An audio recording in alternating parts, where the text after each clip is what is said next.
Hello everyone! Today, our group will be presenting to you about our topic, salts, or to be more specific, table salts.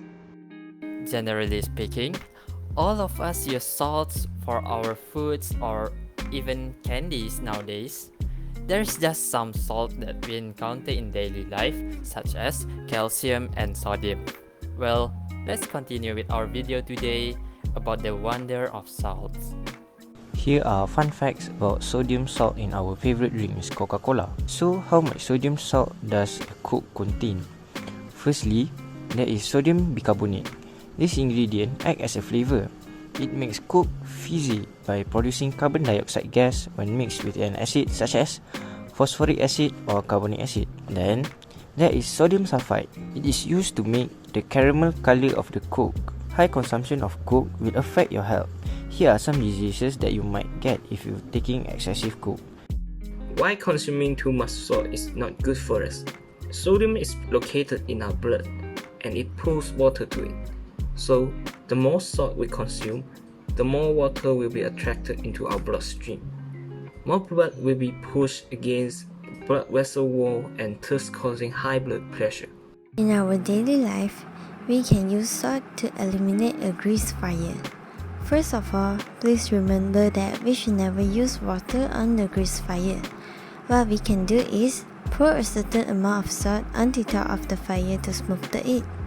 As we all know, fire needs oxygen to burn. Salt will form a barrier between fire and the air, preventing it from reaching the oxygen. Other than that, table salt can keep apples from turning brown once they're sliced. This is because of a reaction known as oxidation.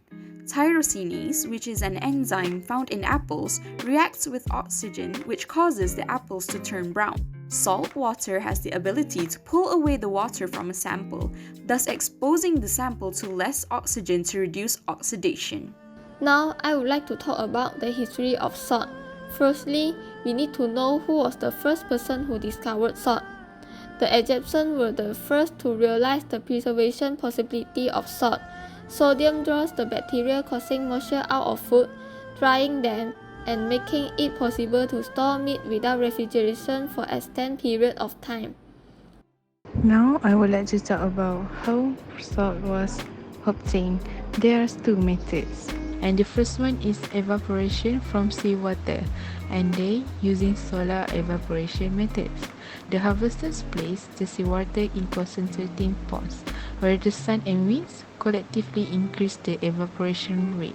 So, they obtain the final offset salt grains after the evaporation process. And the second method is mining salt from the earth.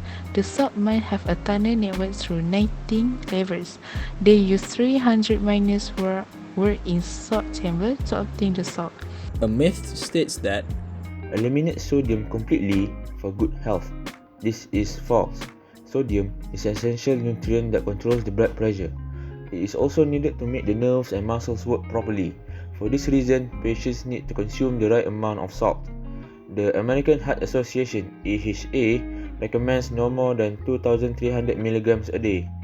To sum it up, salt is not only what we use to saw on the table every day for cooking and baking. There's just plenty of ways salt can be used. We should consider salts as a wonderful discovery in chemistry.